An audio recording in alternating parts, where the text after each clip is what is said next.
Good morning. It's coffee time with God. Amen. Okay. Our gospel reflection for today, Behold your mother, taken from John 19:25 to 27. Come, Holy Spirit, I need you. Come, Holy Spirit, I pray.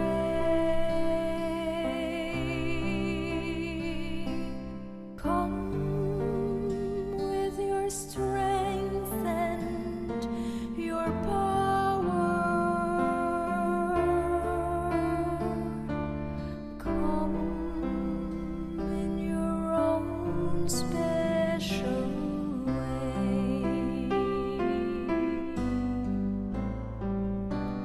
Come like a spring in the desert. Come to the weary of soul.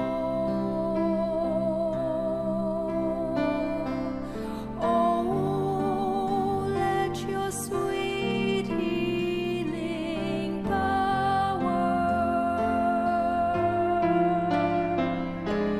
touch me and make me whole.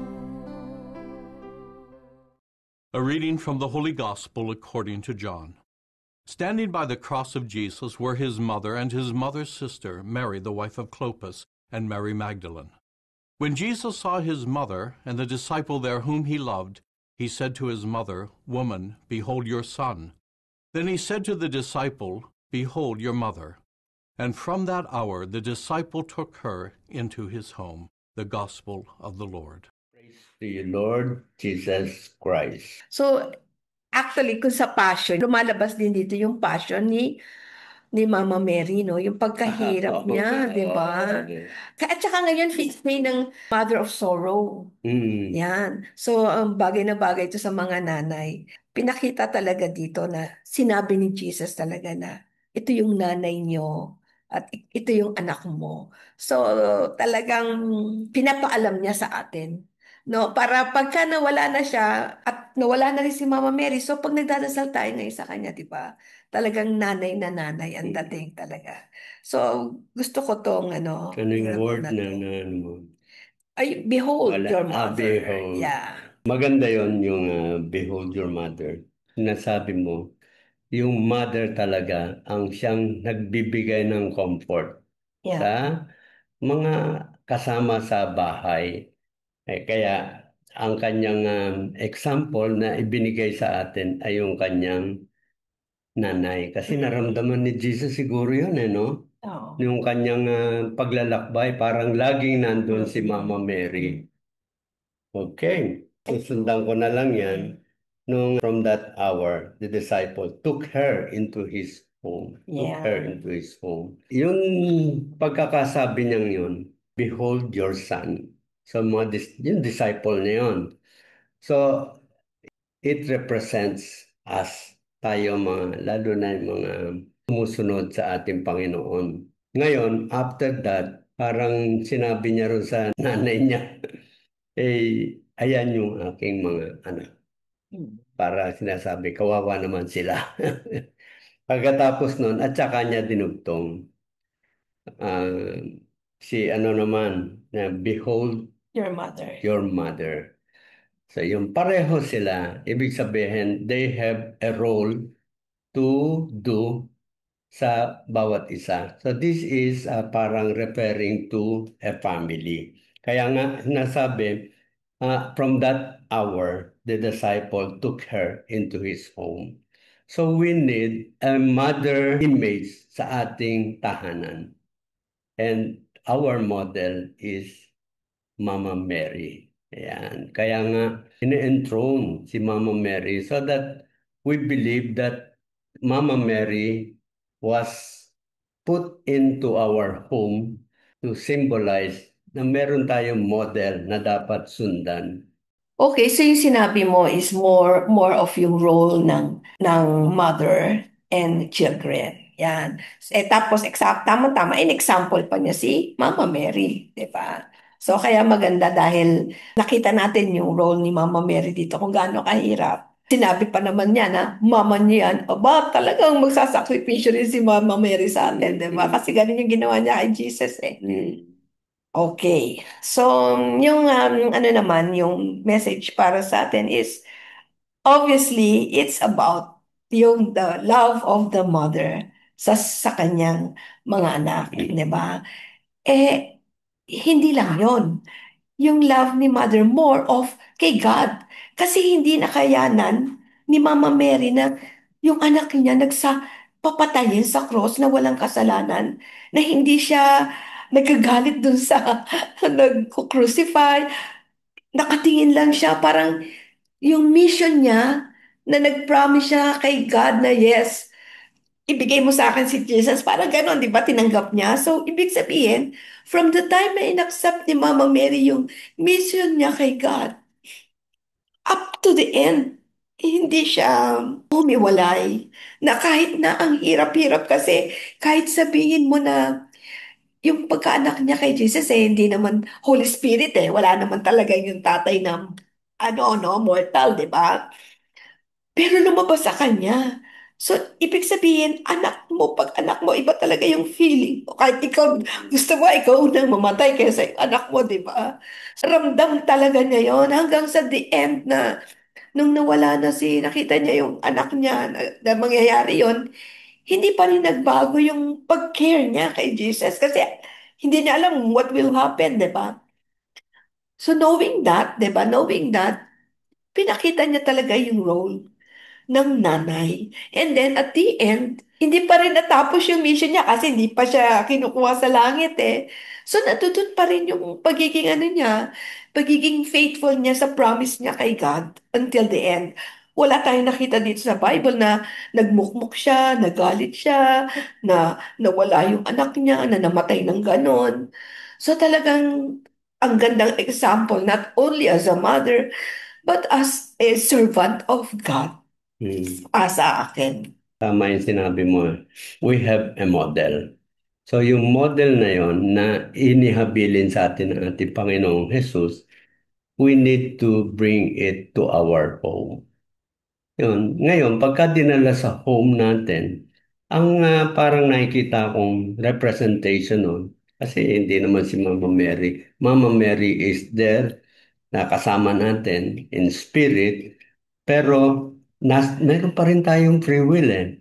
So especially the mother. So yung role ng mother sa tahanan is very important. Siya yung nagbibigay ng kagaangan doon sa mga anak niya, sa kasama sa family na dumadaan sa mga pagsubok. 'Di ba? Kaya kaya yun yung magandang nito, ibig sabihin si Jesus, ang ganda talaga ng plano ng Diyos, ano? Family, mahalaga sa kanya yung family. So binigyan niya ng magandang element sa loob ng tahanan. It is the mother.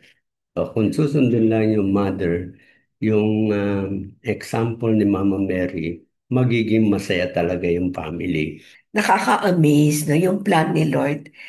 From the start, ginamit nga niya yung family.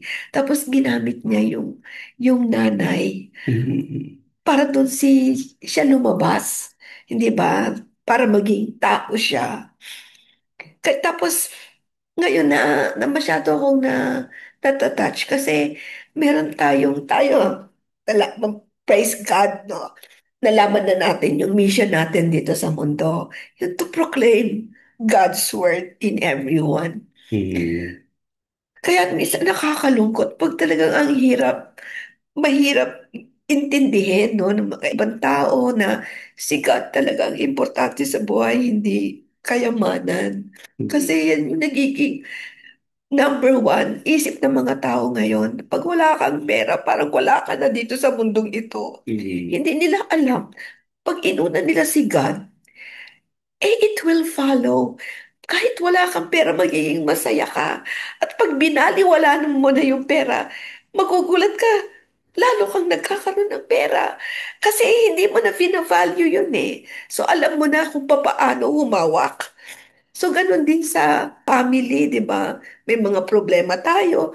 Ngayon, pag na-realize mo na si God yung tinitingala mo, eh kahit anong klaseng problema, si God ang magsusolve niyan. Mm. Kaya nagiging magaang para sa iyo. Kaya si Mama Mary, kaya nakayanan niya.